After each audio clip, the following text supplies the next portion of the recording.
ایک غریب لکڑہارا روز صبح جنگل جاتا تھا۔ ایک سادہ لباس میں لکڑہارا کلہاڑا کندھے پر رکھے جنگل کے راستے پر جا رہا ہے۔ وہ لکڑیاں کاٹ کر بچوں کا پیٹ پالتا تھا۔ لکڑہارا درخت کے پاس لکڑی کاٹ رہا ہے۔ پاس لکڑیوں کا ڈھیر لگا ہوا ہے۔ ایک دن کلہاڑا دریا میں گر گیا۔ لکڑہارا درخت کے پاس ہے۔ کلہاڑا پانی میں گرتا دکھایا گیا ہو۔ لکڑہارا پریشان چہرے کے ساتھ وہ رونے لگا کہ اب بچوں کو کیا کھلاؤں گا۔ لکڑہارا دریا کے کنارے بیٹھا رو رہا ہے، چہرے پر مایوسی۔ اچانک ایک فرشتہ نمودار ہوا۔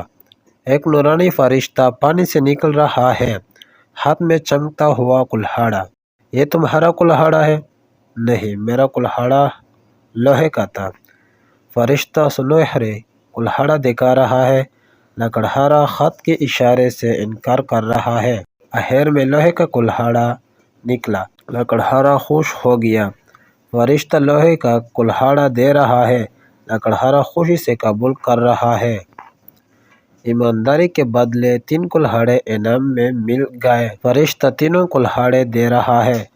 لکڑہارا شکر ادا کر رہا ہے۔ ایمانداری سب سے بڑی دولت ہے۔ لکڑہارا اپنے بچوں کے ساتھ خوشی سے لکڑیاں بیچ رہا ہے، چہرے پر سکون۔